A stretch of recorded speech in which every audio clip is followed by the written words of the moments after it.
नमस्कार, मैं हूं आपके साथ शिप्रा झा और आप देख रहे हैं न्यूज़ 18 बिहार झारखंड का डिजिटल प्लेटफॉर्म।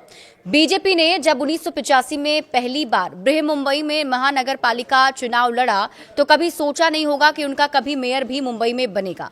हालांकि पहले चुनाव में प्रदर्शन बहुत अच्छा नहीं रहा था। इसके बाद 1992 के बीएमसी चुनाव में सिर्फ 14 सीटें जीती तो शिवसेना के साथ मिलकर आगे बढ़ना शुरू किया। अब 41 साल बाद पहली बार बीजेपी का बीएमसी में मेयर बनने जा रहा है। ठाकरे परिवार का मुंबई का किला आखिरकार ढह गया है। बीएमसी की नई बॉस अब बीजेपी है। बीएमसी की 227 सीटों के शुक्रवार को आए परिणाम ने ठाकरे ब्रदर्स को चौंका दिया।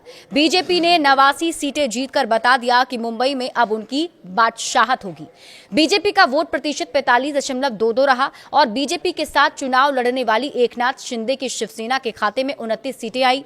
महायुति ने चुनाव में 118 सीटें जीतकर बीएमसी में मेयर पद अपने नाम कर लिया। उद्धव ठाकरे की शिवसेना सिर्फ 65 सीटें जीत पाई।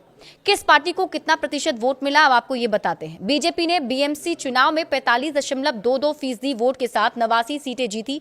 बीजेपी को यहां पर काफी ज्यादा समर्थन भी मिला और सीटों की संख्या भी ज्यादा थी। शिवसेना यूबीटी को 65 सीटें मिली और उनका वोट प्रतिशत 27.52 रहा। इसके अलावा शिंदे सेना को 29 सीटें मिली और उनका वोट प्रतिशत 10.48% रहा। बीएमसी में बीजेपी की जीत का राज क्या है, अब आप ये समझिए। बीएमसी के लिए हुए चुनाव में बहुकोणीय लड़ाई, विपक्षी महाविकास आघाड़ी खेमे में टकराव और विरोधियों के बीच एक ठोस रणनीति का अभाव बीजेपी को सत्ता की कुर्सी पर काबिज होने में मददगार साबित हुआ।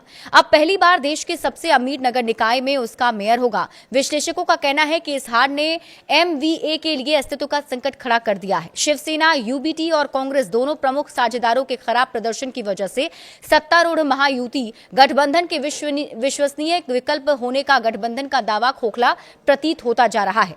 बिना धनुष बाण के मुमकिन नहीं बीजेपी का मेयर। देश की सबसे अमीर महानगर पालिका बीएमसी के नतीजे लगभग साफ हो चुके हैं। बीएमसी 89 सीटों के साथ सबसे बड़ी पार्टी बनकर उभरी है, लेकिन असली कहानी उन 29 सीटों में छिपी है जो एकनाथ शिंदे की शिवसेना ने जीती है। आंकड़ों का गणित ऐसा उलझा है कि बिना शिंदे के धनुष बाण के बीजेपी का मेयर बनना नामुमकिन है। बहुमत के लिए 114 का आंकड़ा चाहिए। बीजेपी के पास 88 सीटें, यानी उसे अभी भी 26 और पार्षदों की जरूरत है। शिंदे की 29 सीटें ही बीजेपी को सत्ता की कुर्सी तक पहुंचा सकती है। बीएमसी चुनाव के नतीजों ने मुंबई की राजनीति की पूरी तस्वीर बदल दी। भारतीय जनता पार्टी ने इस महाजंग में ऐतिहासिक जीत दर्ज कर देश की सबसे अमीर महानगर पालिका पर अपना परचम लहरा दिया है और इस बड़ी जीत के साथ अब सबकी नजरें इस सवाल पर टिकी है कि मुंबई का अगला मेयर कौन होगा। चुनाव प्रचार के दौरान मुख्यमंत्री देवेंद्र फडणवीस ने बेहद प्रभावशाली और रणनीतिक बयान दिया था। मुंबई का अगला मेयर हिंदू और मराठी होगा। अब जब नतीजे बीजेपी के पक्ष में आए हैं तो फडणवीस का ये वादा केवल एक राजनीतिक बयान नहीं बल्कि बीजेपी के लिए एक बड़ी चुनौती और अवसर भी बन गया है।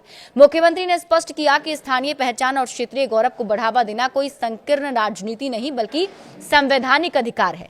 बीएमसी चुनाव 2026 के नतीजों में भारतीय जनता पार्टी सबसे बड़ी पार्टी बनकर उभरी है। मुख्यमंत्री देवेंद्र फडणवीस के मेयर हिंदू और मराठी होगा वाले बयान के बाद पार्टी के भीतर उन चेहरों की चर्चा तेज हो गई जो इस कसौटी पर खरे उतरते हैं। कई नाम हैं जो इस रेस में आगे चल रहे हैं, लेकिन देखना होगा कि बीजेपी मुहर किस नाम पर लगाती है। बड़े अपडेट्स के लिए आप जुड़े रहिए न्यूज़ 18 बिहार झारखंड के साथ।